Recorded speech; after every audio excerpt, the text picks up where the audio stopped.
안녕하세요. 지난 시간 우리는 아담의 세 아들 가인과 아벨 그리고 셋에 대해 살펴보았습니다.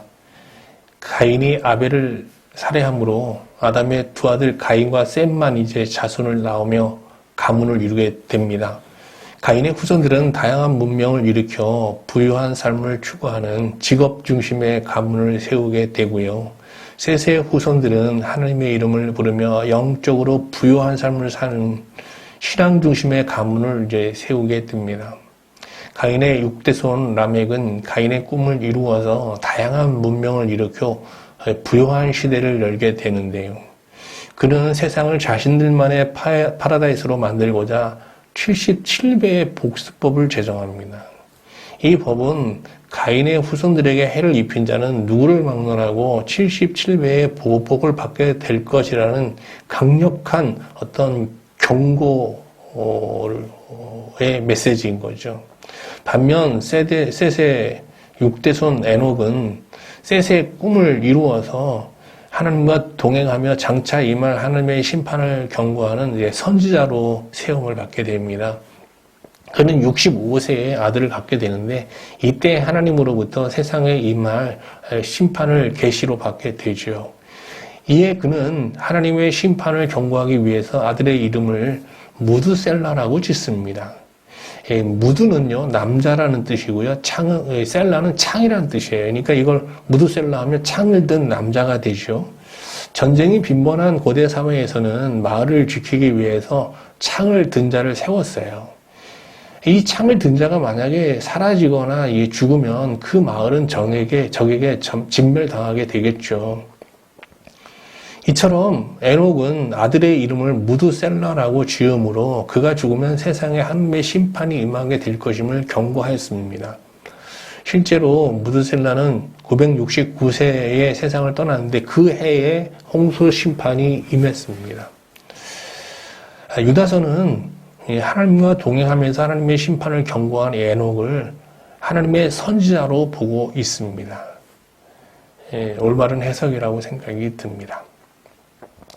오늘은 선지자 에녹이 예언한 하나님의 홍수 심판에 대해서 여러분과 함께 살펴보도록 하겠습니다.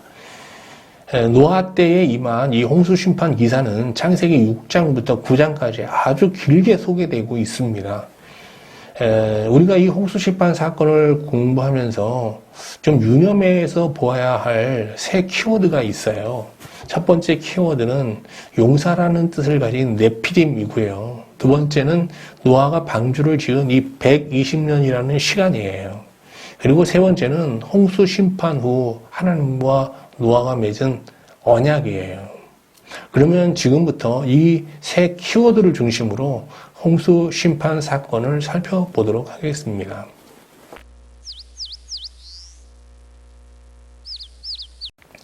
하나님께서 세상을 물로 심판하시게 된 근본적인 이유는요, 세상에 관영한 죄 때문이에요.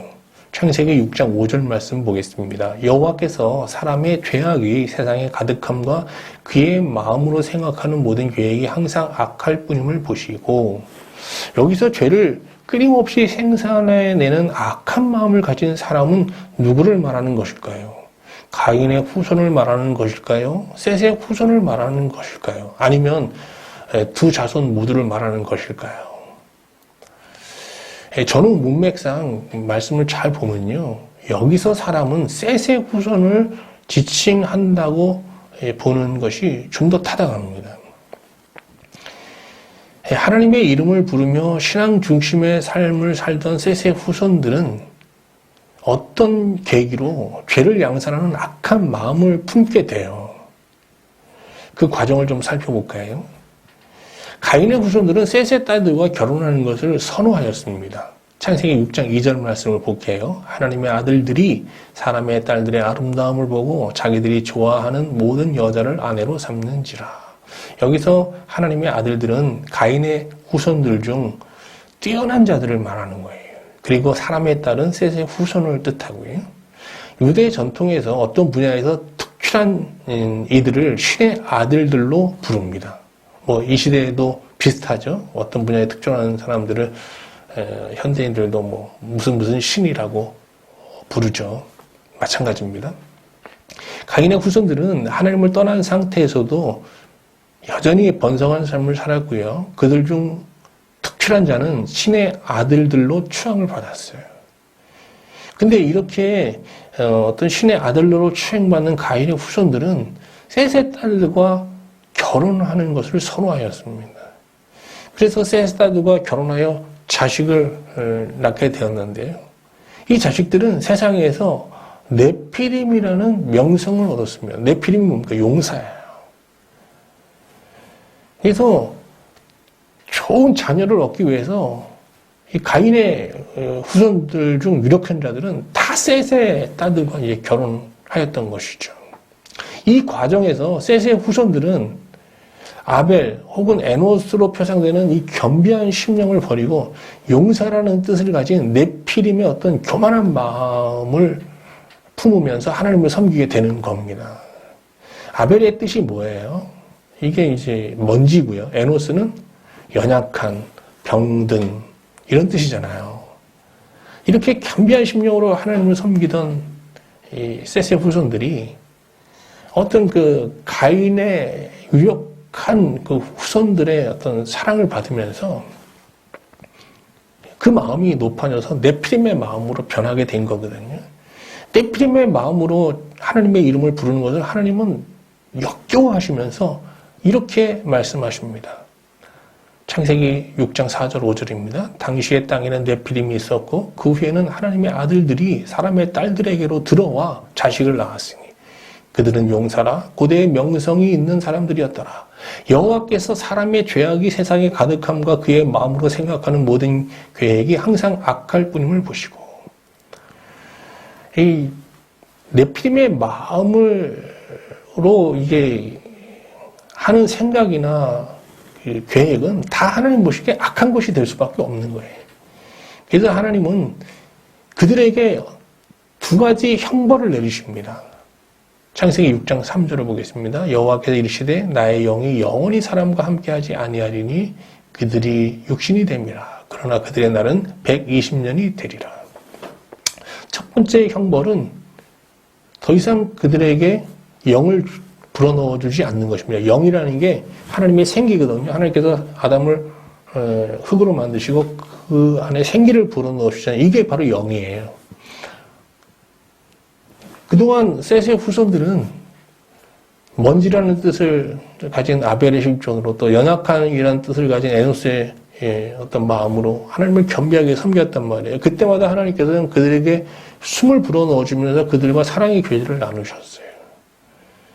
그런데 그들의 마음이 네피림의 마음으로 교만해지자 하나님께서 그들과의 교제를 이제 파기하신 거예요. 그리고 두 번째 그들에게 내린 형벌은 그들의 날수를 120년으로 제한한 것인데요. 여기서 120년은 사람의 수명을 말하는 것이 아닙니다. 이는 하나님께서 그들에게 이제 홍수 심판을 내리시고 그 홍수 심판을 120년 뒤로 유예하신 이 심판을 연기한 기간을 말하는 거예요. 이게 120년을 사람의 수명으로 볼 수 없는 것이 이후 아브라함 등 족장들은 요셉을 제외하고 모두 120세를 넘게 살았거든요. 이제 하나님께서 네피림의 마음으로 변질된 셋의 후손들을 심판하는 과정에서 그들의 심판을 연기한 이 120년의 시간에 대해서 한번 생각해 보도록 하겠습니다.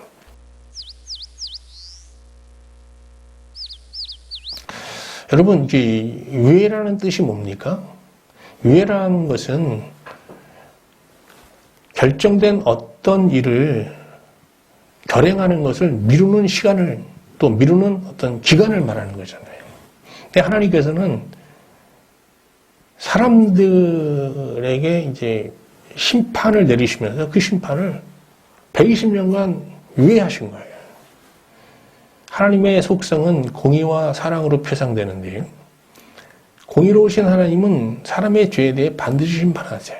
그런데 하나님은 그 심판에 대해 사람을 사랑하시기 때문에 그 심판을 되도록 연기하세요. 그러면 연기하는 이 120년의 시간은 어떤 시간이에요? 그것은 사람들에게는 회개하여 하나님 앞에 돌아갈 수 있는 어떤 기회의 시간이 되고요. 하나님 입장에서는 이것이 자기를 떠난 자기 아들을 돌아오기를 간절히 기다리는 정말 어떤 인고의 시간이거든요. 노아는 이 하나님의 경고의 말씀을 듣고 120년간 네피림의 마음으로 하나님을 섬겼던 거짓된 신앙을 회개하면서 아벨과 에노스의 마음으로 겸비한 심령으로 하나님의 이름을 부르면서 하나님과 깊이 교제하면서 방주를 짓습니다. 근데 이 방주가 자신을 위해서 지은 방주만이 아니었던 거예요. 이 방주의 규모가 135m나 되고요. 폭은 22m고 높이는 13m나 돼요. 이는 농구장 20개를 10개씩 2열로 배열한 규모와 같거든요. 여기서 강조하는 것은 방주는 당시 현존하는 인류를 모두 구원하고도 남을 만큼 크게 준비되었다는 거예요. 노아는 자신과 자기 가족의 구원만을 위해서 방주를 짓지 않았어요. 당시 현존하는 모든 인류를 구원할 수 있을 큰 방주를 지었는데 그 방주에는 노아와 그의 가족 8명만 들어갔습니다. 베드로전서 3장 20절 말씀을 보겠습니다. 그들은 전에 노아의 날 방주를 준비할 동안 하나님이 오래 참고 기다리실 때에 복종하지 아니하던 자들이라. 방주에서 물로 말미암아 구원을 얻은 자가 몇 명뿐이니 겨우 8명이라. 그렇습니다. 구원의 문은 심이 넓지만 그리로 들어가는 자는 심이 적습니다. 말씀을 보며 이 시대 노아는 누구인지 묻게 됩니다. 이 시대에 하나님의 심판으로부터 구원받을 노아는 누구인가? 그는 네피림의 마음을 하나님 앞에 내려놓고 악한 생각과 계획을 품고 살았던 과거를 철저히 회개하며 아벨과 에노스의 마음으로 겸손히 하나님의 이름을 부르는 자가 아니겠습니까? 이렇게 신자가 아벨과 에노스의 마음으로 하나님의 이름을 부르면 하나님께서는 그를 찾아와 그의 입에 생기를 불어넣으시며 그와 사랑의 교제를 나누시고 또 그에게 파괴된 하나님의 형상을 회복시켜 정말 남은 인생 사람답게 살다가 또 마지막 날 완전한 구원을 받을 수 있도록 은혜를 베풀어 주십니다. 그런데 노아는 이 120년이라는 유예 기간 동안 방주만 짓고 살지는 않았습니다. 그는 이 기간 중 세 아들을 낳았고요. 세상 사람을 향해 임박한 하나님의 심판을 경고하면서 회개를 촉구했습니다. 베드로 사도는 노아가 이 120년이라는 시간 동안 방주를 지으며 의를 전파했다라고 말합니다. 베드로후서 2장 5절 말씀 볼게요. 옛 세상을 용서하지 아니하시고 오직 의를 전파하는 노아와 그 7 식구를 보존하시고. 노아는 120년간 방주를 지으며 사람들에게 하나님의 심판을 고지하며 하나님과 동행하는 삶을 본으로 보이는 방식으로 의를 전파했습니다. 그들이 구원받을 수 있는 길을 제시했다는 거예요. 특히 홍수 심판이 임하기 전 7일간 그는 방주에 정결한 짐승 암소 한 쌍씩을 방주에 이제 승선시키면서 사람들에게 임박한 하나님의 심판을 경고하면서 방주에 함께 승선할 것을 강력히 이제 촉구했는데요. 그러나 사람들은 홍수가 임하는 그날까지 자기 목숨만을 위해 살았습니다. 장차 오실 그리스도는 자신이 오시는 날을 노아 홍수 심판으로 이제 비유하셨어요. 노아 시대의 홍수 심판은 장차 그리스도께서 심판주로 재림하시려 행하실 최후 심판을 예표하고 있는 것이죠. 누가복음 17장 26절 27절 말씀 볼게요. 노아의 때에 된 것과 같이 인자의 때에도 그러하리라. 노아가 방주에 들어가던 날까지 사람들이 먹고 마시고 장가들고 시집가더니 홍수가 나서 그들을 다 멸망시켰으며. 먹고 마시고 장가가고 시집가는 것은 인간이 자기 목숨을 보존하기 위해서 행할 자연스러운 일이지 이게 뭐 문제가 될 행동들은 아닙니다. 노아도 결혼하여 아들을 낳았고 그들의 아들들이 또 장가도 갔어요. 문제는 하나님의 심판에 대한 준비 없이 오직 세상에서의 목숨만을 위해서 사는 게 이제 문제인 것이죠. 이렇게 하나님의 심판에 대한 준비 없이 오직 자기 목숨의 보존만을 위해서 사는 자는 마지막 날 그가 이룬 모든 것을 잃게 되는 심판을 받게 됩니다. 반면 인자를 위해 주와 복음을 위해 자기 목숨을 버리는 자는 노아처럼 그날에 자기 목숨을 얻게 되는 것이고요. 이 복음을 위해 자기 목숨을 버린다는 것은 복음을 전하다 순교당한다 그런 뜻이 아니고요. 예수를 믿는다는 것은 하나님께서 그 유예된 심판을 그리스도와 함께 받아들이는 거예요. 우리가 예수 그리스도 앞에서 진정 회개하고 그와 함께 죽고 다시 이렇게 거듭난다는 것은 그 심판을 받는 거예요. 그리스도와 함께. 그리고 다시 거듭나는 거거든요.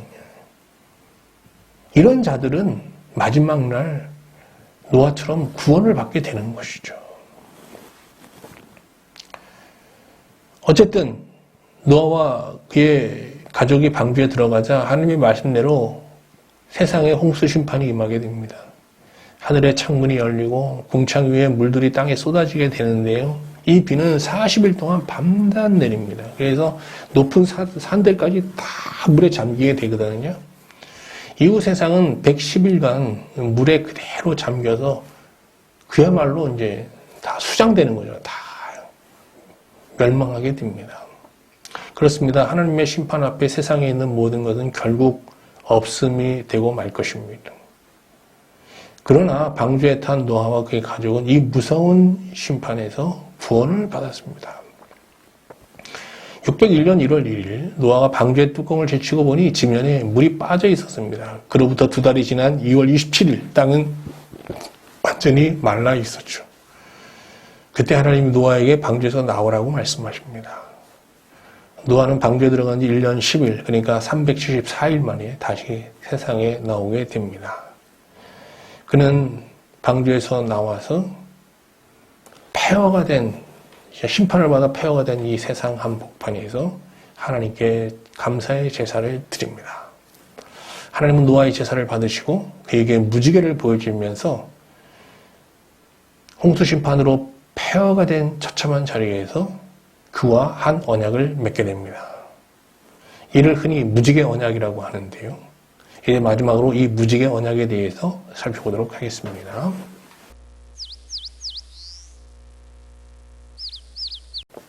일반적으로 언약이라 함은 언약 당사자 간 쌍방의 어떤 의무와 책임으로 이게 이제 언약이 체결되는 거 아니겠어요?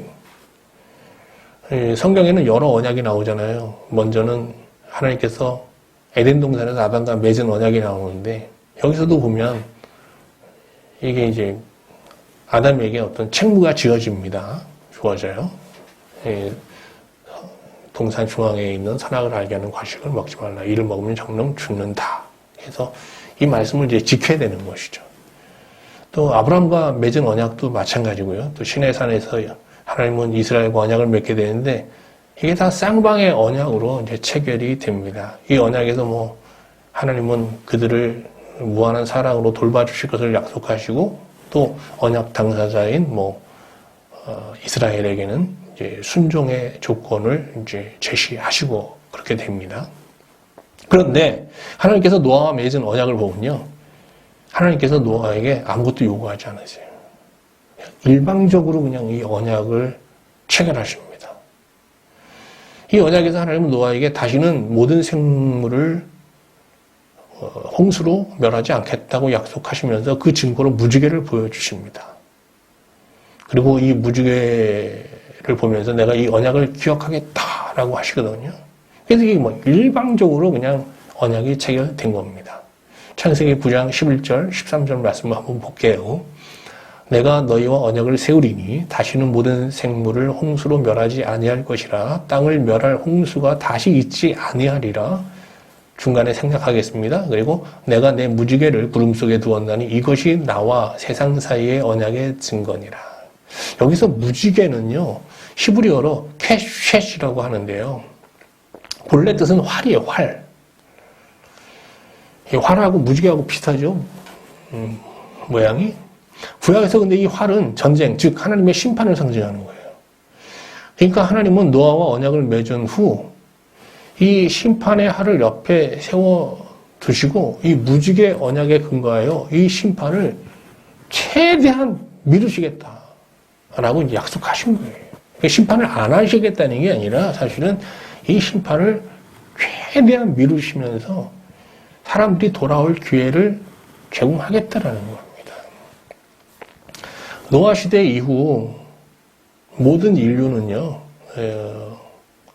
노아 언약 아래 살고 있는 거예요. 노아의 언약은 세상과 사람에 대한 하나님의 인내의 어떤 은총을 제시하면서 동시에 최후에 있을 하나님의 심판을 동시에 경고하고 있는 거예요.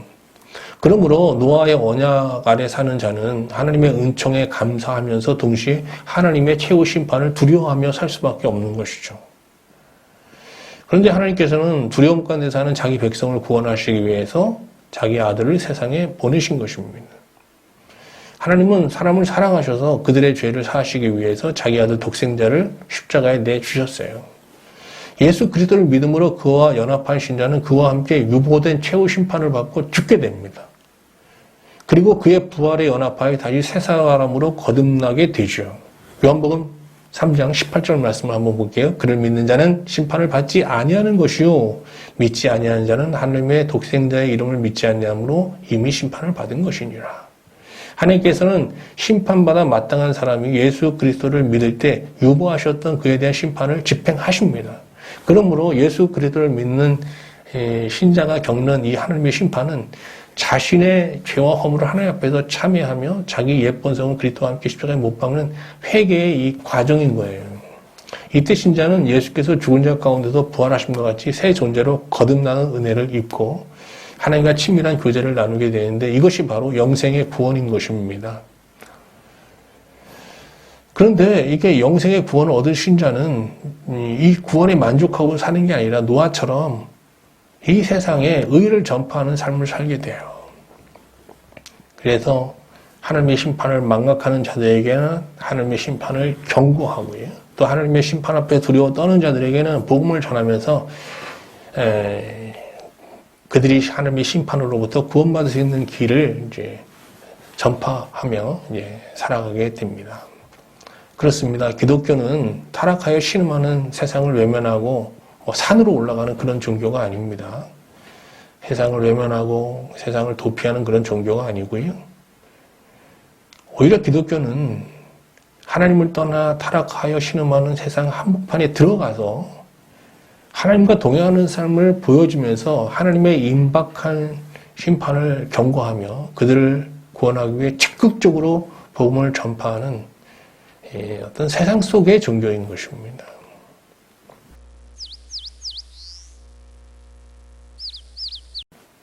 지금까지 우리는 노아 시대에 있었던 홍수 심판 사건에 대해서 쭉 살펴보았습니다. 이제 저는 여러분과 세 가지 기도 제목을 공유하면서 이제 말씀을 마치고자 합니다. 첫 번째 기도는요, 어떤 네피림의 마음으로 하나님을 섬겼던 우리의 불의한 삶을 정말 철저히 회개하며 남은 인생 매일매일 아벨과 에노스의 마음으로 하나님의 이름을 부르며 살게 해달라는 간구입니다. 두 번째 기도는 사람들의 어떤 실수와 허물을 접할 때 무지개 언약을 기억하며 가인의 어떤 복수의 마음을 십자가에 못 박고 정말 하나님의 인내의 마음으로 그들을 대할 수 있게 해달라는 간구이고요.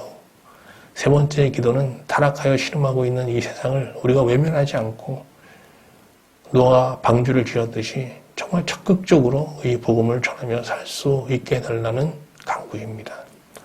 우리 찬송가 498장 저 죽어가는 자 다 구원하고를 함께 부르신 후 잠시 기도하는 시간을 가졌으면 합니다.